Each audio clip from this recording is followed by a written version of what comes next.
Hello, but so let's read the question. So in this question, the maximum efficiency of a full wave rectifier is. ठीक है, तो एक full wave rectifier की हमारे को maximum efficiency पता नहीं है। ठीक है, तो फुल वेव रेक्टिफायर क्या होता है? सबसे पहले बात करते हैं रेक्टिफायर। तो इसका की कॉन्सेप्ट देखते हैं। तो इसका की कॉन्सेप्ट क्या होगा? ठीक है, जो हमारा क्वेश्चन है, semiconductor electronics material devices and simple circuits.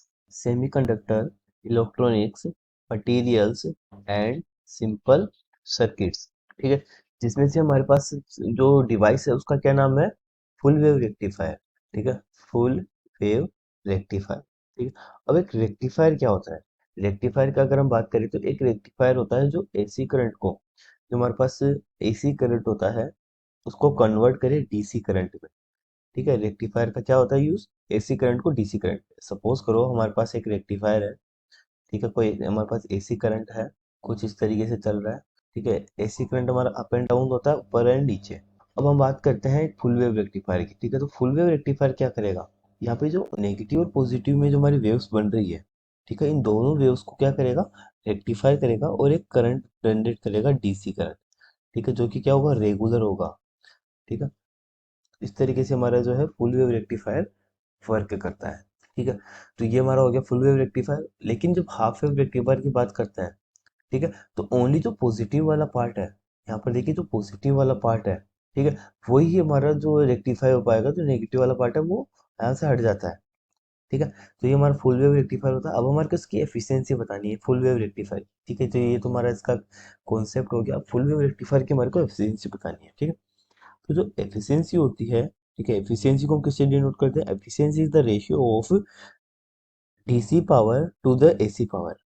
ठीक है, यानी कि DC power to the AC power, इसका रेशियो होता है मल्टीप्लाइड। अगर एफिशिएंसी निकालें तो इसको 100 से मल्टीप्लाई कर देंगे, परसेंटेज में आ जाएगी। ठीक है, अब यहाँ पे बात करते हैं पीडीसी, यानी कि पी क्या है? डीसी पावर जो होती है। ठीक है, डीसी पावर को हम डिनोट करते हैं डीसी वोल्टेज, इसका square divide by RL. RL जो है वो लोड रेजिस्टेंस है। ठीक है, और अगर हम बात करें पी एसी, यानी कि एसी पावर की, तो एसी पावर होता है हमारा वी आर एम एस का square divide by load resistance. ठीक है, तो इस तरीके से हमारे पास इसके फॉर्मूलेस होते हैं। अब हमारे को एफिशिएंसी फाइंड करनी है, तो ये फॉर्मूला का हम यूज करने वाले हैं यहाँ पर। ठीक है, ठीक है, अब यहाँ पर देखिए एक वोल्टेज आई है हमारे पास, जो वोल्टेज होती है हमारी डीसी वोल्टेज। ठीक है, तो डीसी वोल्टेज का हमारे पास फॉर्मूला होता है V M divide by pi. अब यहाँ पर एक टर्म आई है पीएम, वीएम। ठीक है, तो वीएम क्या होती है हमारी? ठीक है, वीडीसी, यानी कि डीसी जो होती है हमारी voltage across the load resistance. ठीक है, वो हमारी कितनी हो जाएगी? वीएम। वीएम जो होता है हमारी अप्लाइड वोल्टेज होती है, ये हमारी अप्लाइड वोल्टेज है। ठीक है, अब अप्लाइड वोल्टेज डिवाइड बाई पाई। ठीक है, और जो आरएल होता है, ठीक है, आरएल हमारा रोड रेजिस्टेंस होता है। और अगर हम बात करें, ठीक है, वीआरएमएस की, तो वीआरएमएस में जो होता है हमारा वीआरएमएस, वीआरएमएस का फॉर्मूला होता है V M divide by root of two. ये जो वी एम है, ये हमारा सेम अप्लाइड वोल्टेज है, divide by root of two. ठीक है, ये हमारे पास फॉर्मूलेज होता है। अब इन्हीं फॉर्मूले से हम इसकी एफिशिएंसी फाइंड कर सकते हैं। ठीक है, सिंपली हमने यहाँ पर अभी तक सारे फॉर्मूलेज देखे हैं, अब इसको हम सोल्व करते हैं। तो ठीक है, तो efficiency is equals to DC power. DC power क्या है? पीडीसी। ठीक है, वो हमारे पास आ जाएगा V D square, sorry, V D C square divide by R L load resistance divide by P A C, यानी कि AC power V R M S, इसका स्क्वायर। ठीक है, डिवाइड बाई आर एल। अब यहाँ से अगर सेम अगर हम इसको सोल्व करेंगे, आर एल से आर एल कैंसिल हो जाएगा, तो क्या बचेगा?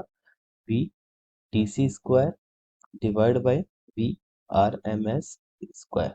ठीक है, तो एफिशिएंसी का हमारे पास फॉर्मूला निकल के आ गया। Efficiency is equal to V T C square divide by V R M S square. ठीक है, तो एफिशिएंसी यहाँ पे निकालेंगे वीडीसी, हमने देखा था वीडीसी जी होता है वीएम डिवाइड बाई पाई, तो यहाँ पर आ जाएगा। ठीक है, अब देखिए जो डीसी वोल्टेज है, फुल वेव रेक्टिफायर में क्या डिफरेंस होता है? फुल वेव रेक्टिफायर में जो अप्लाइड वोल्टेज होती है, ठीक है, तो यहाँ पर वीएम जो है वो प्लस और नेगेटिव पार्ट हमारा दोनों आ रहा है यहाँ पर। ठीक है, जो डीसी वोल्टेज में, तो सिंपली है यहाँ पे जब दोनों पार्ट आ रहे हैं यहाँ पर, तो ये जो वोल्टेज है वो हमारी टू टाइम्स हो जाएगी। ठीक है, इसको बोलेंगे हम two V M divide by pi का स्क्वायर डिवाइड बाय, ठीक है, वी आर एम एस क्या हो जाएगा? V M divide by root of two. ठीक है, यहाँ पर इसका स्क्वायर हो जाएगा। तो फिर सिंपली इसको सोल्व करेंगे, वीएम से वीएम कैंसिल हो जाएगा, तो हमारे पास जाएगा 8 डिवाइड बाई पाई स्क्वायर। ठीक है, यानी कि 0.812। अब एफिशिएंसी फाइंड करनी है इसकी, तो कितना जाएगा, 0.812 मल्टीप्लाइड 100, सॉरी 100%, तो ये हमारे पास आ जाएगा 81.2%। ठीक है, फुल वेव रेक्टिफायर में हम इसको 2 वीएम लेके चलेंगे, क्योंकि हमारे पास पॉजिटिव और नेगेटिव पार्ट दोनों यहाँ पर कन्वर्ट हो गए। ठीक है, सो ये हमारे पास फाइनल आंसर है। Which option is correct? Option D is the correct answer. Hope you understand the solution. Thank you.